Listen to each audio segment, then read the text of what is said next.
Hai, Assalamualaikum warahmatullahi taala wabarakatuh. Selamat kembali ke channel EJ Entertainment. Baiklah, pada malam ni saya akan kongsi cerita, iaitu kisah seram yang pernah saya sendiri alami dari zaman saya kecil. Jadi dalam cerita yang saya nak kongsikan pada hari ini, ada 3 jenis cerita berdasarkan pengalaman saya sendiri. Jadi, dah bersedia? Kita dengarkan. Baiklah, sebelum saya pergi kepada kisah yang pertama, saya ceritakan latar belakang kat mana cerita ni berlaku. Okey, kisah ni berlaku di rumah lama saya. Rumah lama saya ni, di belakang rumah tu adalah kawasan tanah perkuburan Islam. Mana kata kalau saya buka saja tingkap belakang rumah tu, terus nampak jelas batu nisan. Okey, kiranya kami duduk berjiran dengan kubur. Baik, jadi rumah ni memang dah lama dah kami duduk. Bukan kata kami lah, mak saya, bermula daripada mak saya. Mak saya duduk di rumah ni bermula dari zaman bujang sehinggalah berkahwin dan dapat anak saya dan abang saya. Okey, jadi waktu kisah ni berlaku, saya berumur 5 tahun, lebih kurang 5 tahun. Dekat dalam rumah waktu tu, kedudukannya bahagian depan ruang tamu, di sebelah kanannya bilik utama, di sebelah belakangnya bilik kedua, iaitu bilik saya dan abang saya. Bahagian belakang ataupun tingkap dalam bilik saya tu, belakangnya adalah tandas. Ada 2 bilik air dan juga tandas. Okey, kemudian di sebelah kiri tandas tu dapur. Waktu tu belum renovate apa-apa lagi. Okey, belum ubah suai apa-apa lagi. Okey, jadi kisah ni berlaku pada waktu malam. Waktu tu semua orang ada kat ruang tamu. Dapur dah gelap, bilik air dah gelap. Antara ruang dapur dengan ruang tamu tu ada pintu yang menutup. Jadi waktu semua orang berada dalam ruang tamu, saya tak macam mana saya boleh masuk dalam bilik. Saya sorang-sorang masuk ke dalam bilik saya. Okey, nak dijadikan cerita, waktu tu saya ditunjukkan ada satu tangan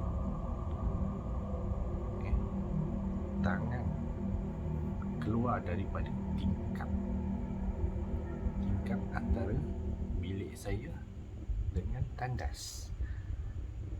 Tangan tu keluar macam ni.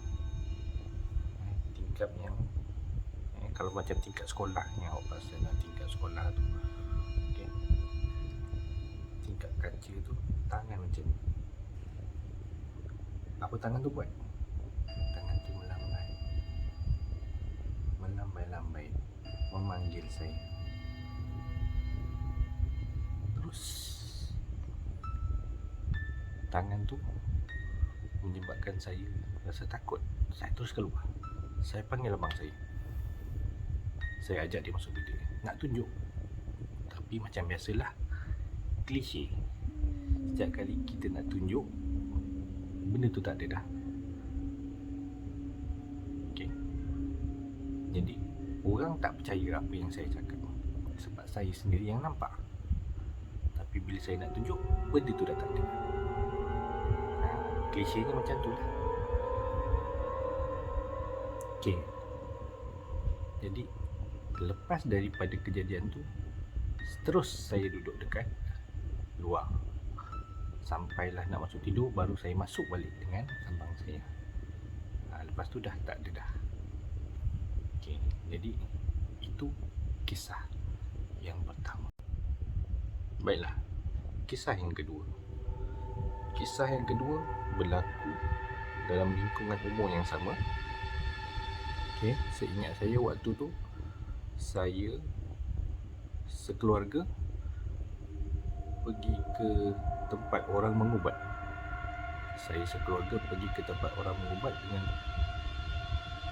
atuk atau nenek saya tak pasti. Tu saya tak ingat sangat. Tapi yang saya pasti pergi ke tempat orang mengubat. Balik daripada tempat orang mengubat tu, kat situ saya dapat satu peristiwa yang mana memang melekat dekat fikiran saya, melekat dekat memori saya sampai ke hari ini. Dia tak berlaku dekat tempat mengubat, tak. Tapi balik daripada tempat mengubat tu sampai saja dekat rumah atuk saya. Okay. Enjin kereta tak dimatikan. Enjin kereta tak dimatikan. Lampu dihidupkan. Ayah, mak dan abang saya masuk ke dalam rumah. Tinggal saya kat dalam kereta. Kiranya macam tu, singgah sekejap lah. Lepas hantar tu singgah sekejap, nak masuk kejap. Saya duduk dalam kereta. Okay. Pintu terbuka.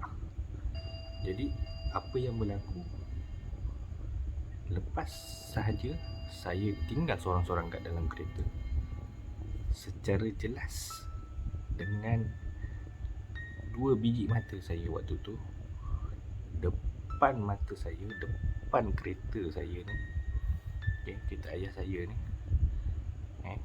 terpampang seekor, bukan lembaga hitam, bukan lembaga putih, tapi seekor singa. Apa yang lebih menarik, singa tu berwarna putih. Singa jantan. Tahu singa jantan yang ada rambut-rambut tu, demin tu. Okey. Singa jantan berwarna putih. Apa yang nampak lagi jelas lagi, sebab disuluk dengan lampu kereta. Saya menjerit ketakutan waktu tu. Menjerit ketakutan. Sampaikan ayah abang saya masuk kat kereta. Tanya kenapa. Saya tunjuk. Macam biasa, tak nampak dah. Tak nampak. Saya seorang nampak.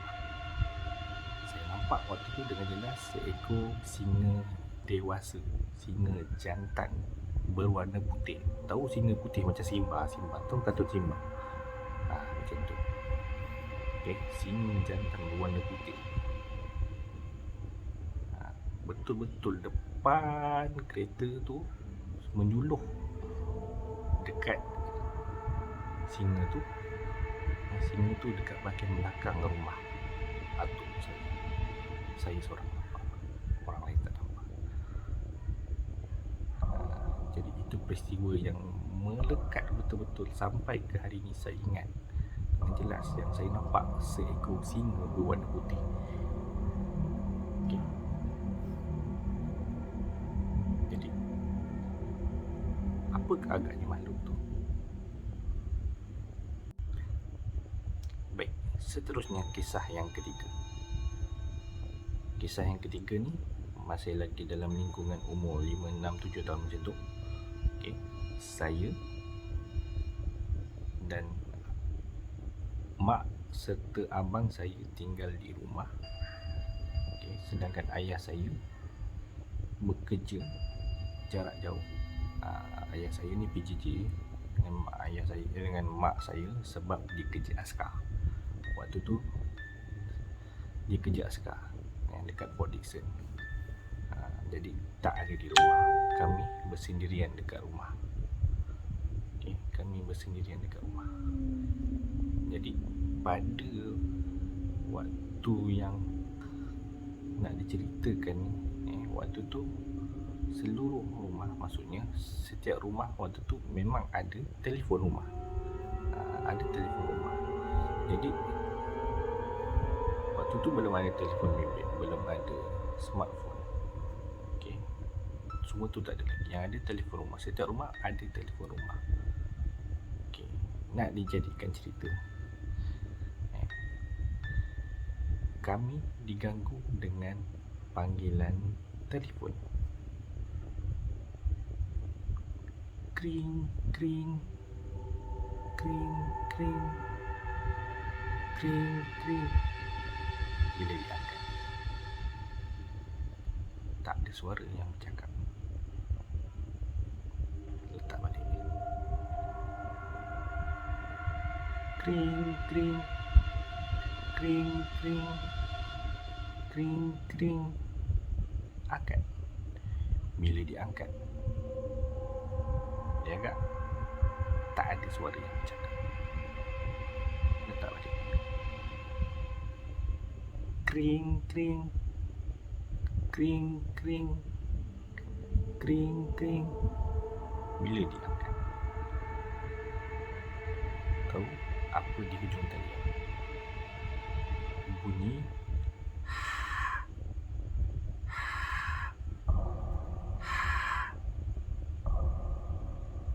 terus kami letak.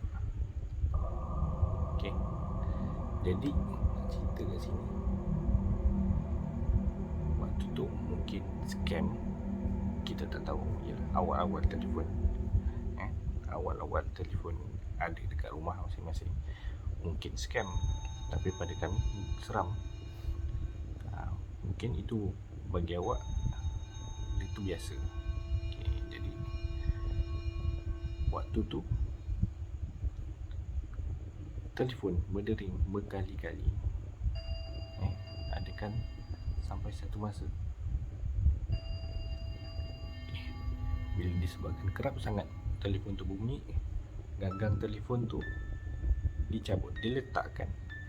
Okey, diletakkan di luar dia punya tapak dia tu. Okey, sebab kalau kita letak, dia akan terus berdering. Jadi bila kita angkat, dia akan bunyi tut tut tut tut. Jadi orang tak boleh nak telefon. Kalau panggilan masuk pun tak lepas. Okey.